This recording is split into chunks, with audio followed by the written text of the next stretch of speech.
Beliau satu-satunya wanita yang mendapatkan salam langsung daripada Allah Subhanahu wa taala. Kenapa demikian? Beliau wanita yang sangat istimewa. Tidak pernah terjadi di dunia seorang wanita yang setia kepada suaminya seperti Sayyidah Khadijah kepada Nabi Muhammad SAW.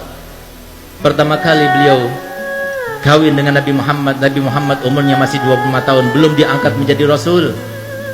Maka apa yang diucapkan oleh Sayyidah Khadijah kepada Nabi Muhammad? Wahai Muhammad, engkau kini sudah menjadi suamiku. Maka mulai saat ini, rumahku ini rumahmu, hartaku hartamu, dan aku adalah budak perempuanmu. Beliau ucapkan yang semacam itu bukan cuma ucapan bualan, tapi dibuktikan semenjak beliau menjadi istri Nabi Muhammad, semua karirnya ditinggalkan, semuanya difokuskan kehidupannya hanya untuk Nabi Muhammad. Nabi Muhammad diberikan harta yang banyak, diberikan ini, sodakokan, dipinjamkan, silaturahmi, sampai ketika Nabi Muhammad diangkat menjadi seorang Nabi dan Rasul, beliau sudah tidak punya. Sampai suatu waktu di sela-sela dakwahnya Nabi Muhammad SAW, beliau pernah ketika masuk ke rumah Sayyidatuna Khadijah, Sayyidah Khadijah sedang menyusui Sayyidah Fatimah. Begitu dia melihat, tertegun matanya. Karena apa?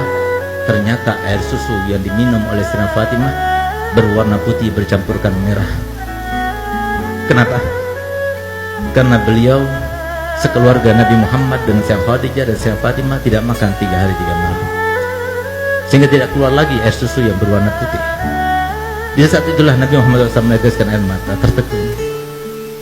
Tapi setelah itu, seperti kebiasaannya, setelah selesai Sayyidah Fatimah diletakkan tidur, maka Nabi SAW seperti biasanya tidur di atas pangkuan Sayyidatuna Khadijah. Ketika dia tidur terlelap, tiba-tiba Sayyidah Khadijah meneteskan air mata yang menyebabkan Nabi Muhammad bangun karenanya. Ketika dia bangun, dia melihat Sayyidah Khadijah dalam keadaan menangis. Maka dia tanya, "Wahai Khadijah, engkau menyesal karena telah mengawini aku?" Apa jawabannya? "Tidak, wahai kekasih. Tidak, wahai kekasihnya Allah. Aku menangis karena dulu waktu aku kaya, karena dulu waktu aku berpengaruh, karena dulu waktu aku punya, aku kerahkan semua yang aku punya untukmu, untuk dakwahmu. Sekarang aku tidak punya apa-apa. Aku yang membantumu, aku tidak punya apa-apa.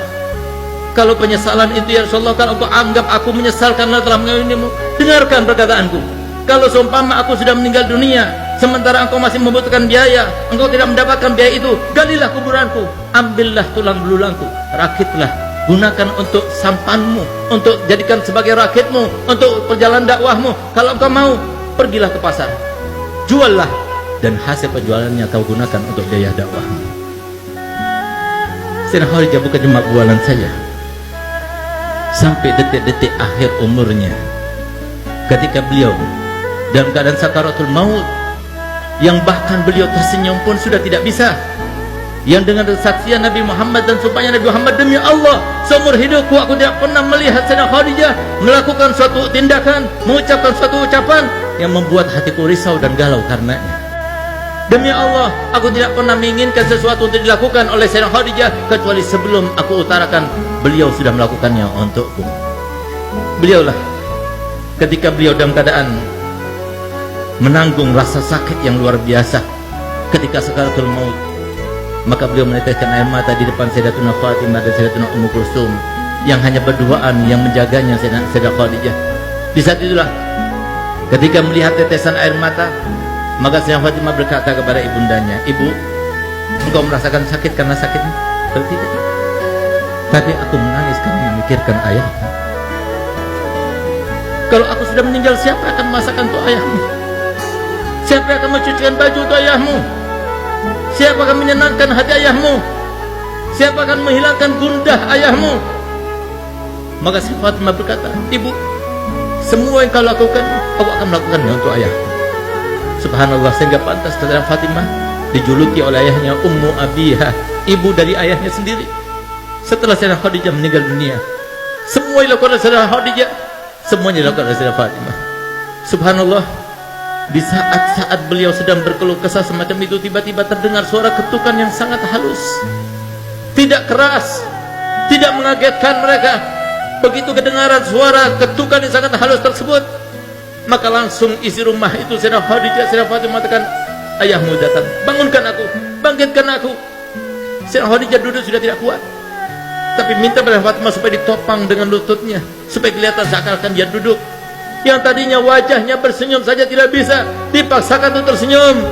Sehingga ketika Nabi Muhammad datang melihat Sayyidah Khadijah dalam keadaan semacam itu, dikiranya oleh Nabi Muhammad Sayyidah Khadijah dalam keadaan sudah baik, sudah enakan.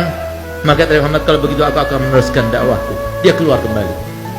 Setelah keluar beberapa langkah ke depan, tiba-tiba Sayyidah Fatimah membuka lagi pintunya dan memanggilnya, Abah, Abah, ibu sudah meninggal dunia. Sampai detik-detik akhirnya tidak mau melihat Nabi SAW dalam keadaan risau. Inilah akhlak ahlul bait. Ini akhlak yang diajarkan Nabi Muhammad SAW kepada anaknya, kepada istrinya. Semuanya berkorban untuk apa? Meraih ridho